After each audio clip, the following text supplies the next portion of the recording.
very different than the passive TV experience. You know, watching video on the web is a lean forward social experience. So you get to comment. 1 in 3 people who watch, 1 in 5 people who watch, I'm sorry, there's 1 in 3. 1 in 3 people who watch online content end up commenting. 1 in, I'd say, no, it was 1 in 2, see these numbers. It's 50% actually end up sharing the content on a recurring basis. So if you have video content, that's great. I mean, that's a great story to tell, and people will share it. Actually, on a personal note, video can get out of control pretty quickly. If anyone has ever Googled me, my Las Vegas wedding video shows up. Much to my delight and my wife's utter horror. So, Reputation.com, huh? it's 8/3.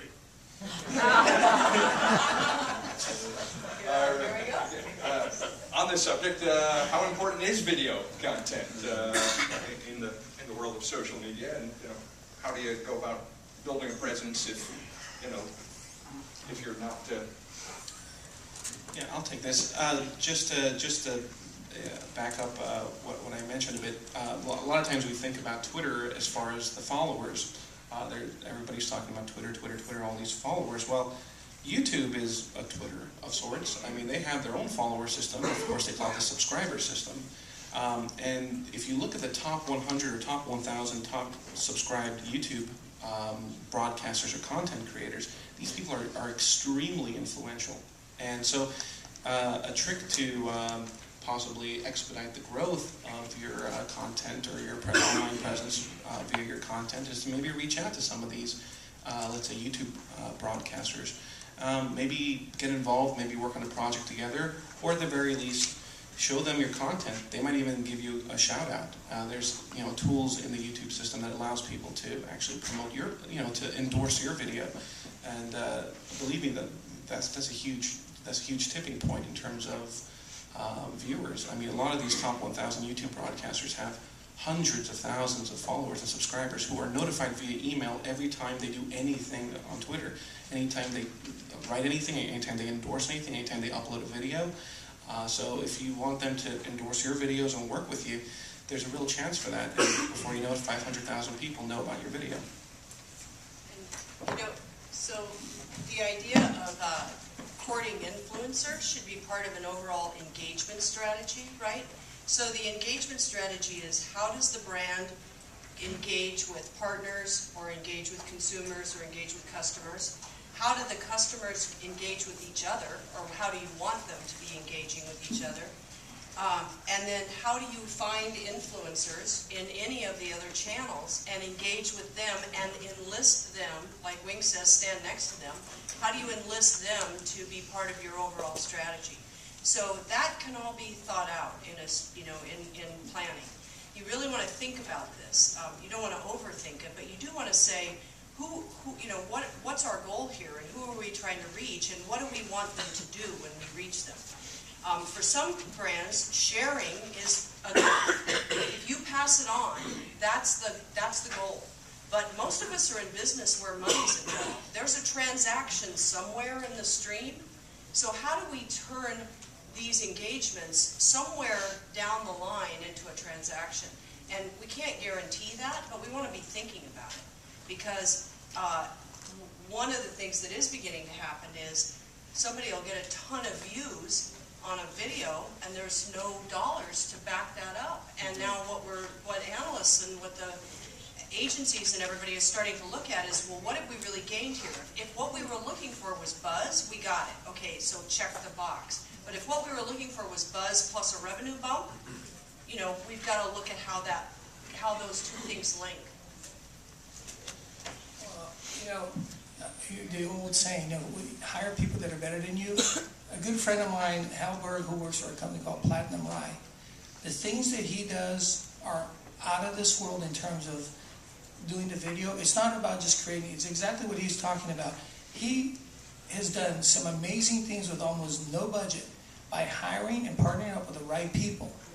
And by the end of the campaign, you got your 3, 5, 10 million hits that there's no way in the world you could have done how much money you spend. It's not that. It's about having the right people to repurpose it. By having the right celebrities or the right it's amazing. So it doesn't really have to cost a lot of money. It's just finding the right partners. So he's an amazing guy. The one thing that he does in terms of, never realize that those photos you see in People magazine where there's somebody holding a cup of coffee and say celebrities doing everyday people. I don't know how many of you guys know, but those are all staged. It blew me away on how many, on any given day in Southern California, there's 300 B artists for the take to do anything you want with them and holding any product you want. Because they need to be relevant. And how do they stay relevant? By being in People magazine, OK, and all those magazines. And they'll hold whatever you want. It's unbelievable. And that's what Hal does for runs his business. Oh, nice. Good tip.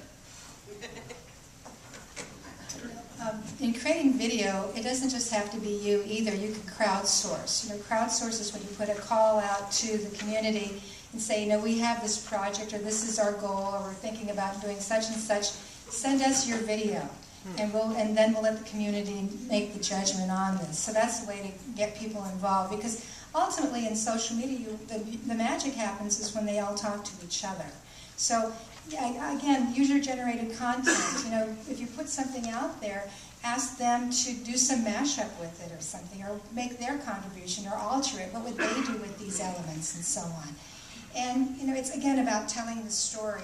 So the cost of doing video has reduced itself very much. There's a flip camera that's being used for us, but Apple is doing now a consumer product for their Final Cut Pro that's $300.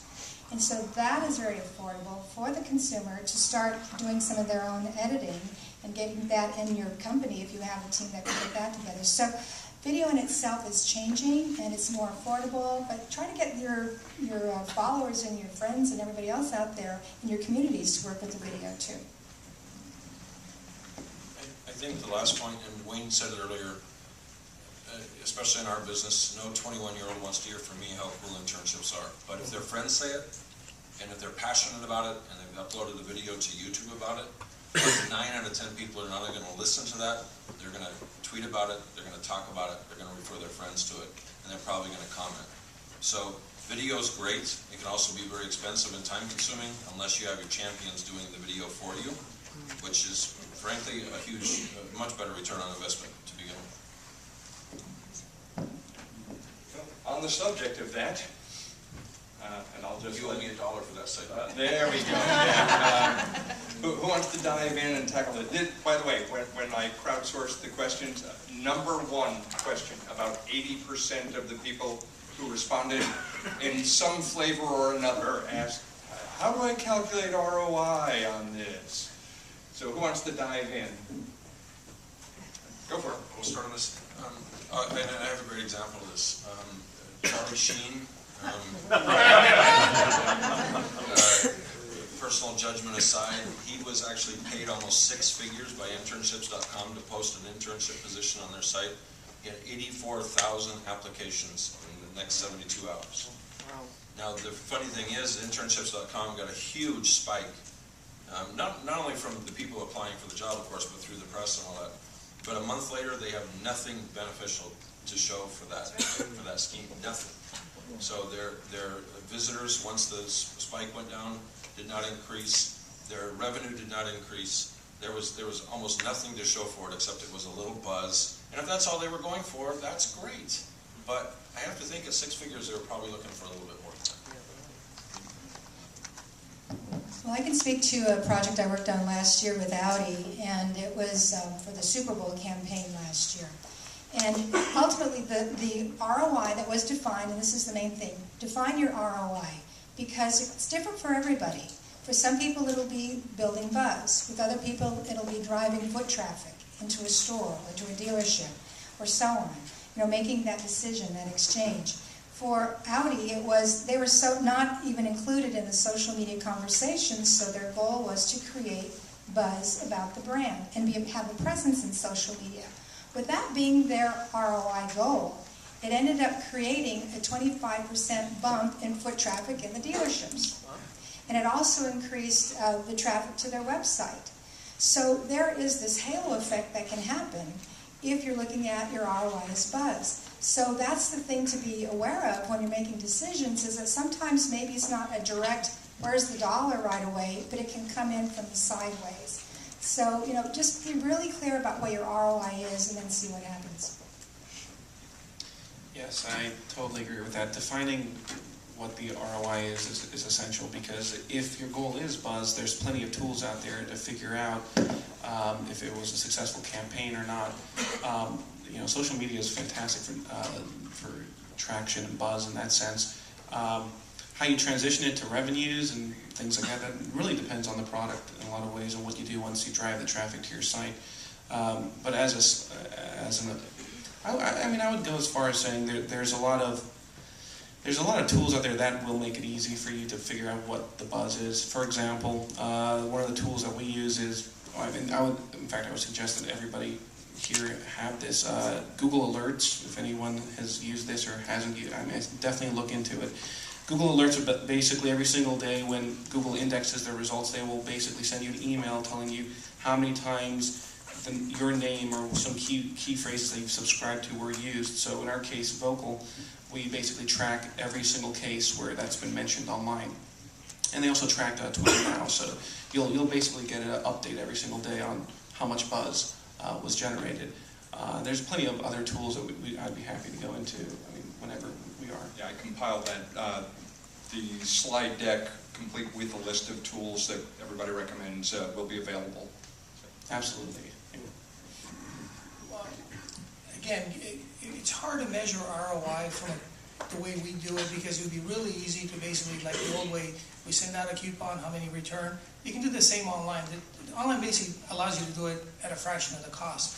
It's not a good use of it, I don't think, because it may be a one-time use. You're not getting really to your database, because people that use coupons are not necessarily the customers we want.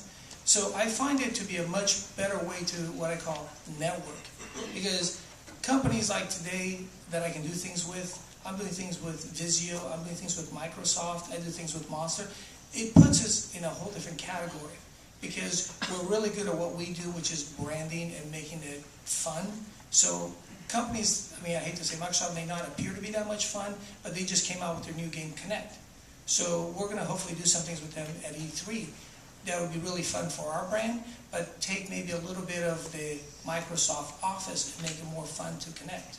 So that's how we use it, and by doing the circles, you'd be amazed how much more fun and relevant our brand becomes, because the more people we do it with, that would not necessarily be looked at as a fun brand.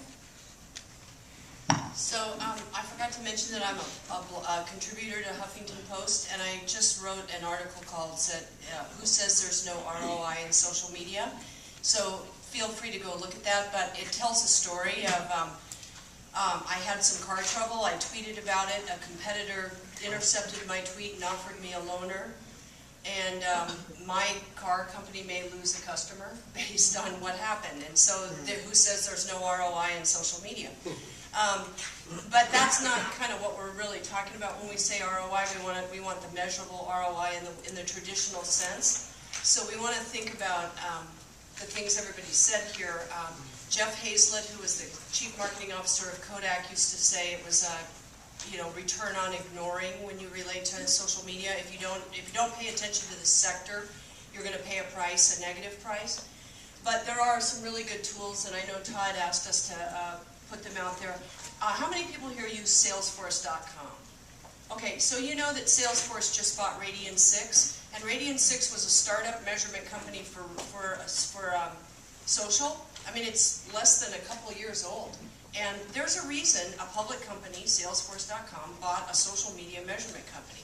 And, we can go into what all those reasons are, but part of it is to be able to put the metrics against the activity in a way that is familiar to CFOs and CEOs, etc. So there's efforts that are underway in that sense related to the enterprise environment.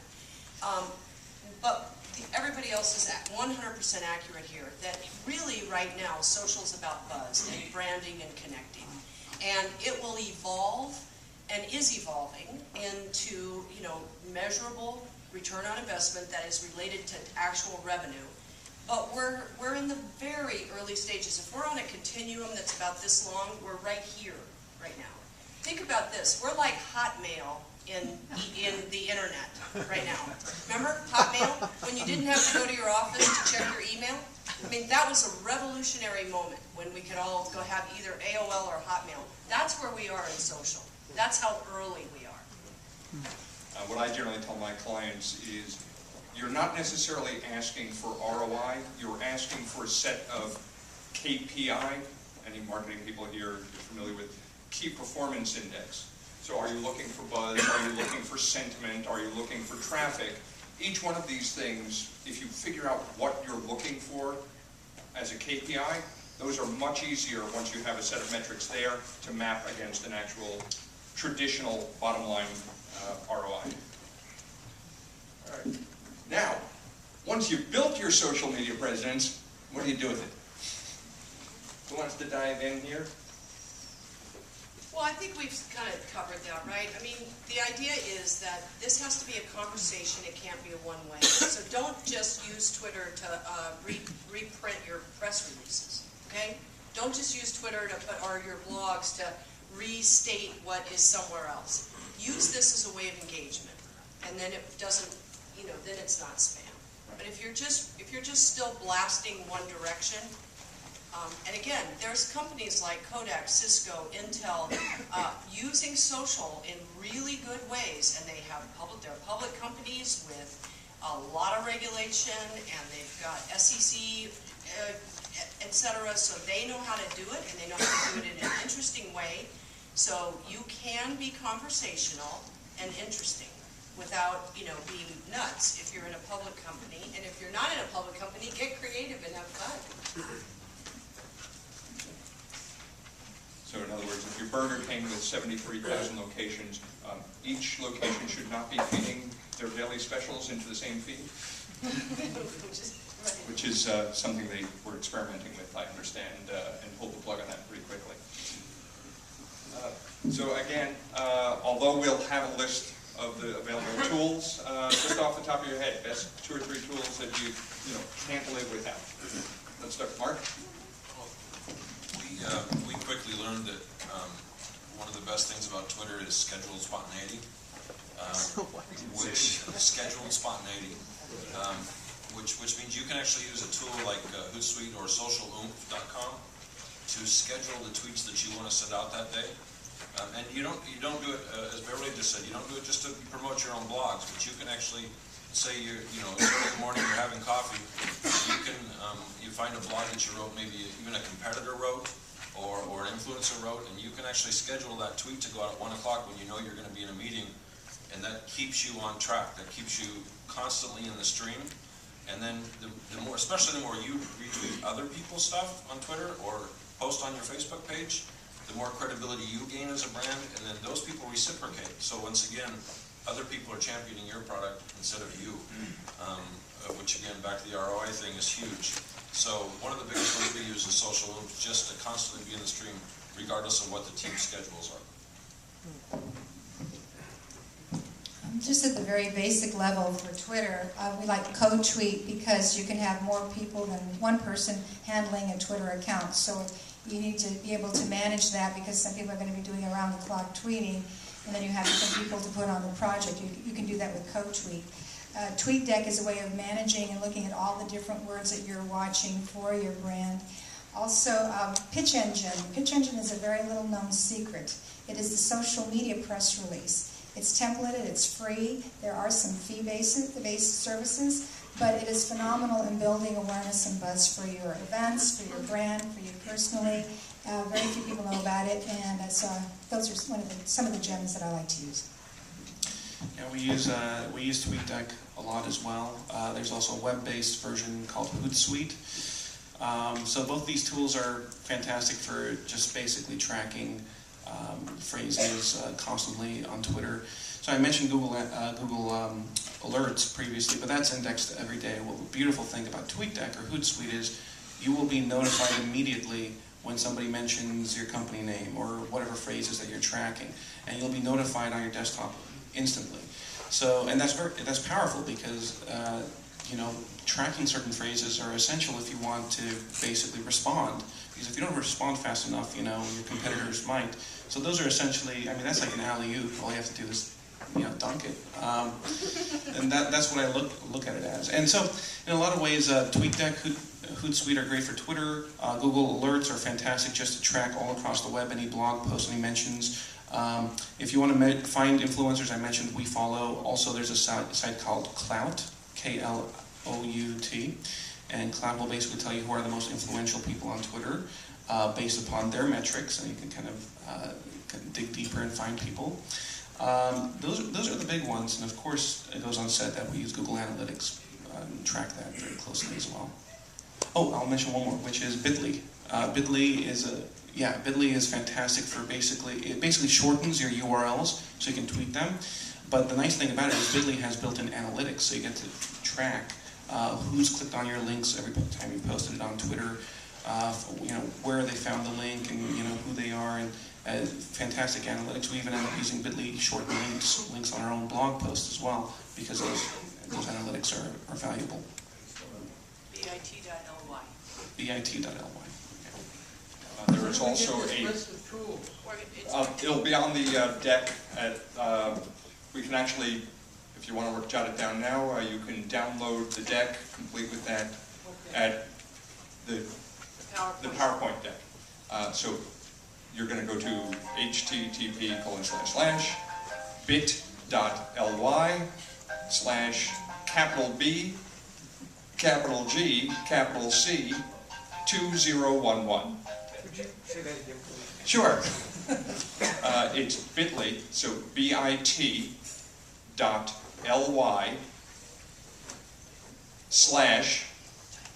capital letters BGC2011. Which, hey, how'd you do that?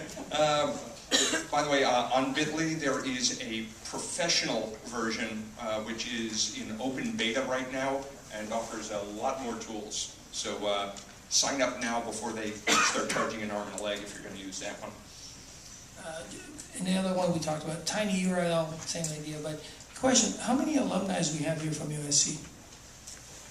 How many of you guys were at the Mark Sanchez mini football campus last week? That's content for USC people. So granted you got all these tools, I had Mark Sanchez in my food truck on Thursday on Cinco de Mayo. That's content. So forget about all these tools, because if you don't have content, you got nothing. So there's also Owly, OW.ly, which is another short URL, and I like Social Mention. Social Mention is free, and it will track and analyze all kinds of things and even spit it out into spreadsheets. You can get all the blog traffic. You can see even who's blogging about you. I think the whole idea about Google Alerts and all of that, most of us are involved in some kind of competitive marketing or reputation management anyway, either of our own brands and the people that we want to track. So this is just an extension of that, right? Think of it that way. So you should be, by the way, everybody should have a Google Alert set up for their own name, and their own name misspelled. I got news for you. You will be shocked at how much stuff is out there as everything goes on. It's good. A lot of it's really good, but it can also be whoa, like Todd with his pictures. And then also you should have Google Alerts set up for all your competitors, for everything they do, for any new products you think are coming out, patents that are coming out if you're in pharma or biotech or whatever. All these things are searchable and indexable by Google hourly practically, and can be delivered once a day, once a week. And then Visible Technologies is a measurement tool for the enterprise. Radian 6 is more for mid and small businesses. These are fee services. So I think all of that's on our list. And there's a lot more. All right. And by the way, there's the, for those of you who I didn't spell slowly enough for. Anyway, let's open this up to Q&A. Yes, sir. I have a question about tools like Hootsuite that allow you to type something at one time and then post it across multiple mediums. So Wildfire is a really good app for that. We just, Teri and I were just on a panel with the CEO of Wildfire.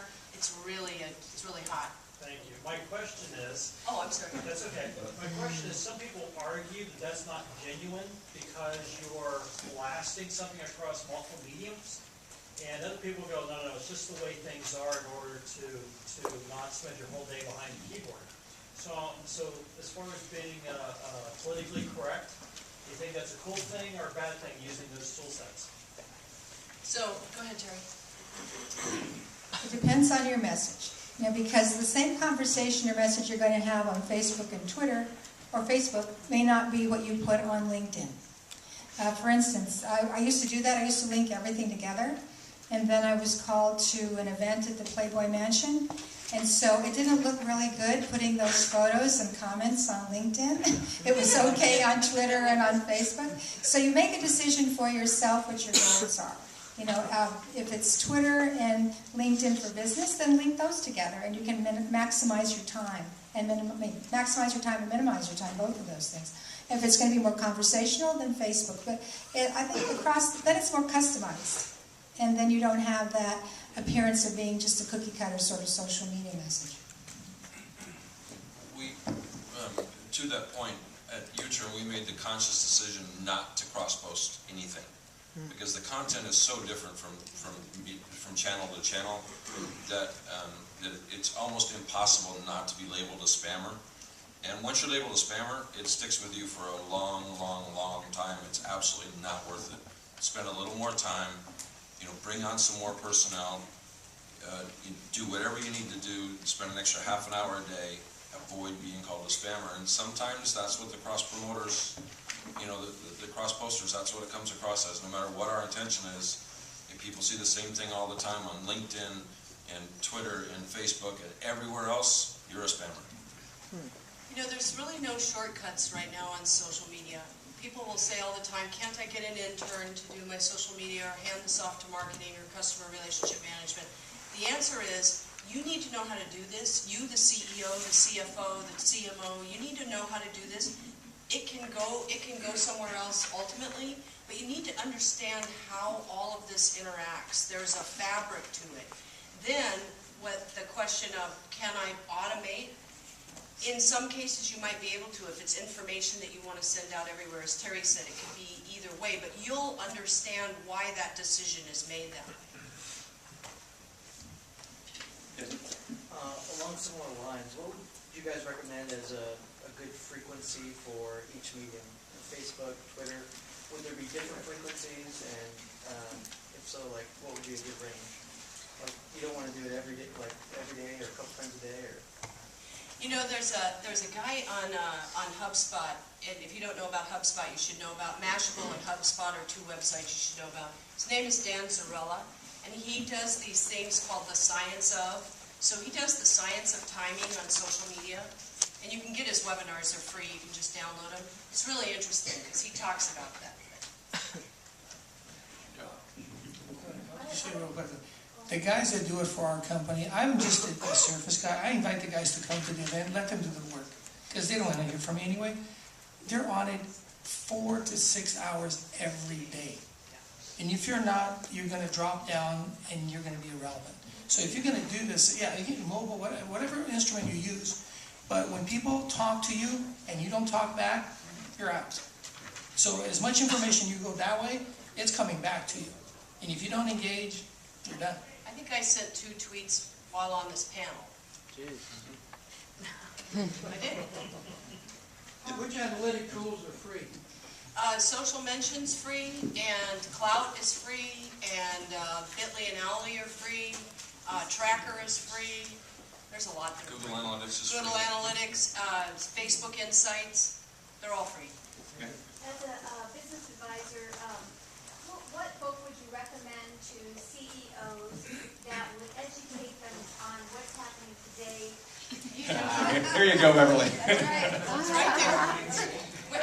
I only have a couple with me, but I do have a couple. And that's by the way, we wrote this book for that reason exactly, because there's a lot of how-to books and they're really good, okay? But the CEO, the senior team needs to understand why. Why in the world, when did it happen that my weatherman wants me to follow them on Twitter? What in the world happened? And it's like a new language all of a sudden, so that we really try to address that in here. Especially weatherman wanting you to follow. It's Southern California. Guess what? It's nice. Sunny, sunny, sunny, sunny, sunny. Yes. Okay, my question is like 2 years ago I started posting the videos, contents on my YouTube, okay, and then we start from 0 to now have 350,000. And then I was arguing with my team, you know, they're saying, because we connect with disabilities and I want to upload as many as I can because try to hit 1 million hit. But my question is that quality better or quantity better? You know, because if I want to do quality, then I have to, you know, structure better with the videos, you know, that take more time, you know, or quantity is like, okay, whatever the survey is saying, post up. Well, I'm sure the 9,000 followers Burger King has are really high quality, but there's probably a balance. You guys want to address? Yeah, well, the truth of the matter is that, again, one of the myths is we have to have so many Twitter followers, we have to have so many Facebook